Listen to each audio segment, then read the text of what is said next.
ধেমাজিত বসুন্ধৰা মিছনৰ নামত চলিছে কি ৰাজচক্ৰ বিষয়াৰ কাৰ্যালয়ত কি চলি আছে মণ্ডল কৰ্মচাৰীয়ে দালাল ৰাজ চলোৱাৰ অভিযোগ উত্থাপন কৰা হৈছে মাটি ম্যাদীকৰণৰ নামত উৎকোচ লোৱাৰ অভিযোগ মুকলি অভিযোগ তুলিলে একাংশ ভুক্তভোগীয়ে আমাৰ এই বিষয়ে সবিশেষ জনাব ধেমাজিৰ পৰা ৰাজীৱ দেউৰীয়ে হয় জনসাধাৰণক ভূমি অধিকাৰ দিয়া উদ্দেশ্যেৰে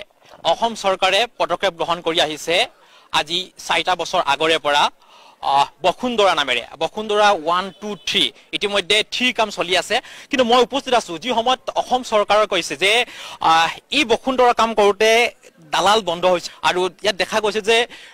ইয়াত থকা যিসকল মণ্ডল বা ইয়াত থকা যিসকল কাননগো বা বিষয়া কৰ্মচাৰী ধেমাজি চক্ৰ বিষয়া কাৰ্যালয়ত কি কৈছে সব কথাটো সব ভাল লৈ সব লক্ষ্য কৰক আজি মণ্ডল অফিচবিলাকত কি চলি থাকে আৰু প্ৰতিজন মণ্ডল কোনো এজনো হুণ্ডা নহয় আপোনালোকে সকলোৱে জানে প্ৰতিজন মানুহে জানে যি কাৰণ সকলো ঘৰতে মাটি আছে মাটি নথকা কাও নাই সকলোৱে জানে আৰু আজি দুনিয়াৰ ভিতৰত যদি নম্বৰ 1 ঘোটলা দুৰ্নীতি চলি থকা জেগাডোখৰ হ'ল চক্ৰ বিষয়া কাৰ্যালয় মণ্ডলসকল আমি অভিযোগ মৰ্মে গম পাইছো যে এই ৰুমটো হৈছে কাননগো ৰুম আৰু ইয়াতে তেখেতলোকৰ কাম কাজ চলাই আৰু এই কাম কাজ চলাতে কেনে ধৰণৰ অভিযোগ উঠিছে আমি ইয়াত থকা জনসাধাৰণৰ সৈতে কথা পাতিব বিচাৰিম আমি কিছু বাহিৰলৈ যাম আচ্ছা আমি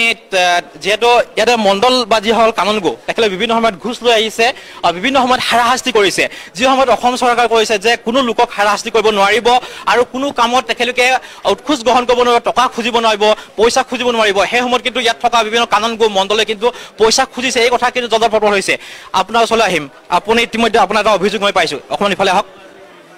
আপুনি ইয়ালৈ কাম কৰিবলৈ আহিছিলে আপোনাৰ কাম আছিল বুলি আমাক জানিব দিছে যে আপোনাৰ কামৰ বিনিময়ত আপোনাক যথেষ্টখিনি হাৰাশাস্তি কৰিছে টকা খুজিছে আৰু আপোনাৰ যেহেতু কাননগো মণ্ডলে আপোনাৰ কাম কৰি দিলে তেওঁলোকে বিভিন্ন সময়ত অজুহাত দেখুৱাইছে এই সময়ত আপুনি কি ক'ব চৰকাৰ প্ৰশাসনক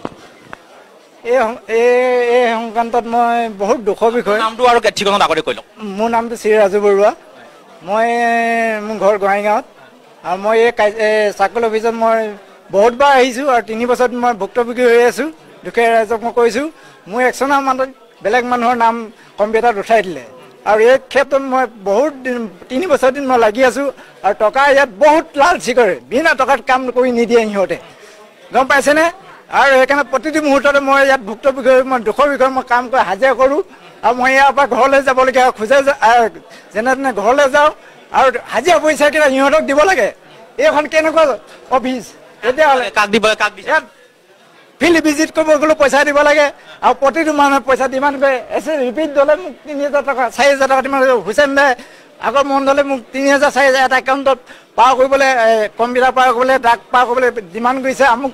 আমুক লাগে তামুক লাগে নকওঁ মই সেইবিলাক কথা বহলভাৱে কিন্তু বহুত দুখৰ বিষয় এই কামবিলাক সদায় নিকাৰ হ'ব লাগে স্বচ্ছ নিকাৰ হ'ব লাগে কাৰণ দায়িত্ববান চৰকাৰ দৰমহা দি ৰাখিছে সিহঁতক আৰু এই দৰমহা দিয়াৰ পাছতো দুখীয়া ৰাইজক কিয় ইহঁতে বাৰে বাৰে টকা এই আছ কি হৈছে এইবিলাক এইটোতো এটা ডাঙৰ সমস্যা ইয়ে নহয় সকলো ৰাইজে জানে যে চক্ৰ বিষয়া কাৰ্যালয়ত মণ্ডলসকলৰ এখন মানে ঘূৰণীয়া মেজমেল য'ত নেকি মানে অকল ঘোটলাই চলি থাকে এই সকলো মানুহে জানে কিন্তু কোনে কাম লগাব দিয়ে আজি আমাৰ ইয়ে মানুহজনে যিখিনি কাম কৰিছে বৰ ভাল কাম কৰিছে এনেধৰণে তেওঁলোকক কৰিলেও কি হ'ব দুদিনমানৰ কাৰণে ওলাই যাব আকৌ পইচা দিব আকৌ সোমাই আহিব একেটা চাৰিয়াতে কৰি থাকিব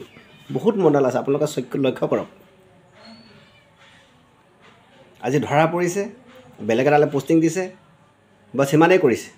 ঘূৰি আহি আকৌ পইচা পাতি দি আকৌ তাতে কৰি আছে কি হৈ আছে এইবিলাক